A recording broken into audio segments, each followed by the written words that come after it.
Bienvenidos y buenos días. Me llamo Rosita. Hello and good morning, everybody. My name is Rosita, your go-to vocal and language coach here on TakeLessons.com. So welcome to this new series. This is Beginning Spanish Phonation. Originally, I was going to call this series Beginning Spanish for Actors to help them out whenever they go on to auditions and they have to read an insert of Spanish. But I was thinking that actually learning the phonation prior to learning Spanish itself brings a little bit more confidence. So this is the place to learn how the Spanish language is correctly pronounced. I will walk you through the basics of Spanish, pronunciation, intonation, inflection, and spelling so that you guys can start the learning process off with confidence. Like I said before, when you learn Spanish sounds, the rest of the process seems a lot easier. Alright, so today we're going to discuss the vowels, las vocales. I will show you how Spanish vowels can occur in open and closed syllables, and how for each of this kind of syllables the vowel can be either stressed or unstressed. Okay, empecemos. Let's get started. So primero, las vocales son A, E, I, O, U.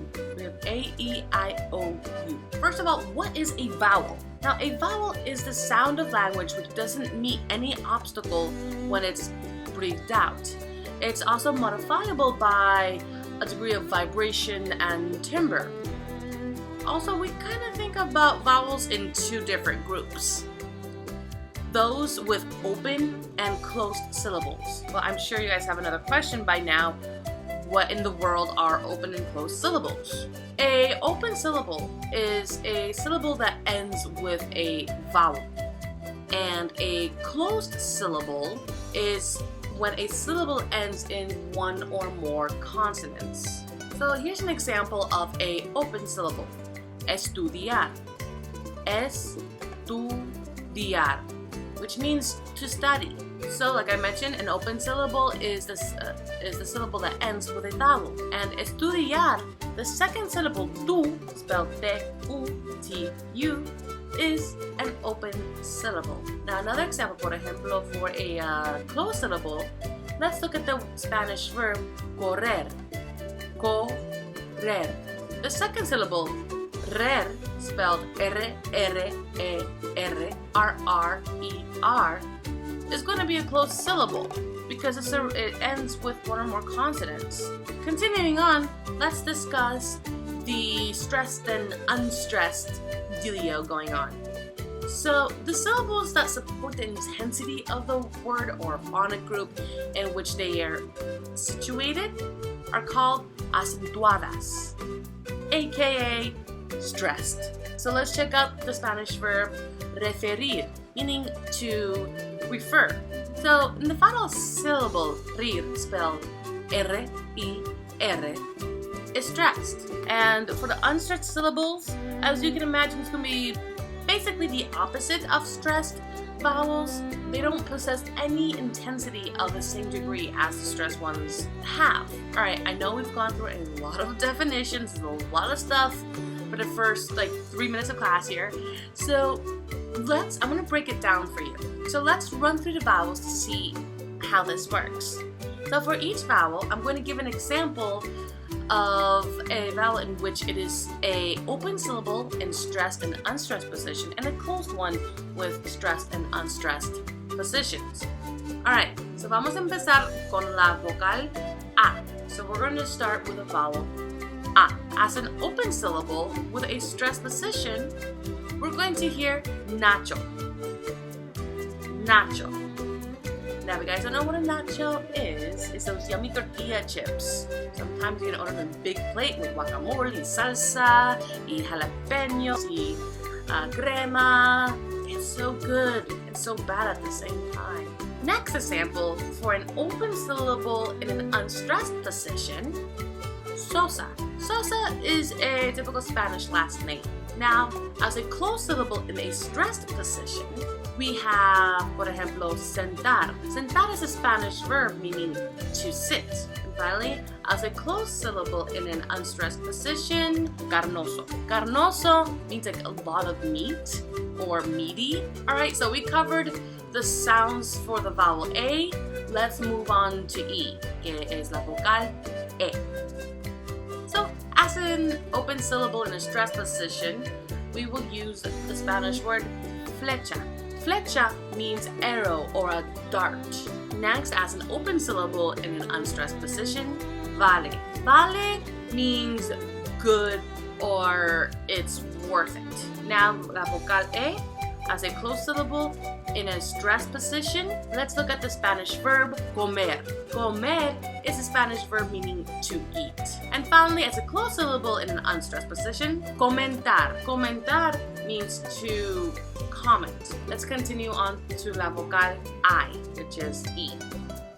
Now, as an open syllable in a stressed position, let's use the Spanish noun or phrase si no. Si no means but or but rather. Si no, mejor esto. Maybe this one. Next, open syllable in an unstressed position, fantástico. Fantástico means exactly how it sounds, fantastic.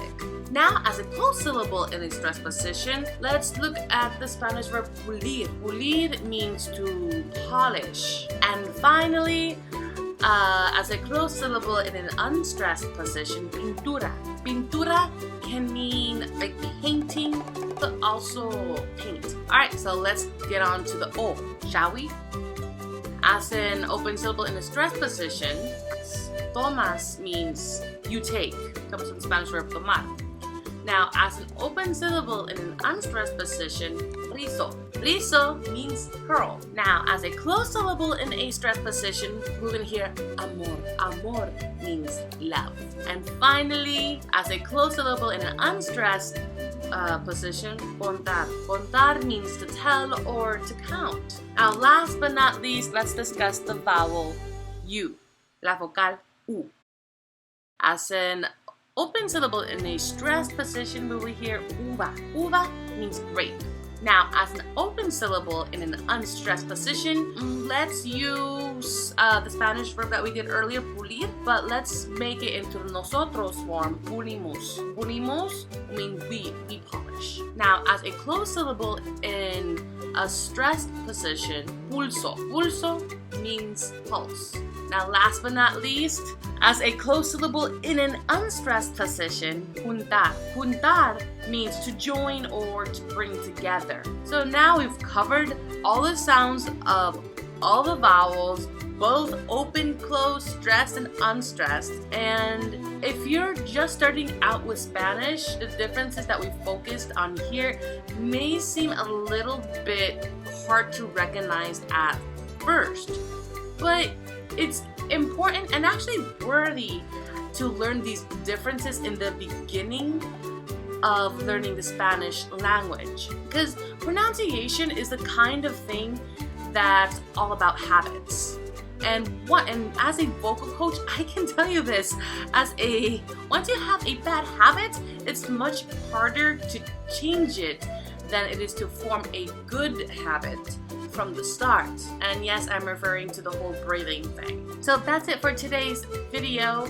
Please be sure to check out my profile at takelessons.com, and don't forget to subscribe to this channel, because trust me, there are more videos to come pretty soon. If you guys have any questions, please do not hesitate to ask. Don't hesitate to contact me. Leave your questions down below in the comment section here on YouTube. If you guys are watching this on my page on takelessons.com, go ahead, click that Ask a Question button. I'll be more than happy to answer. Alright guys, hopefully I'll get a chance to talk to you soon. Nos vemos. Ciao.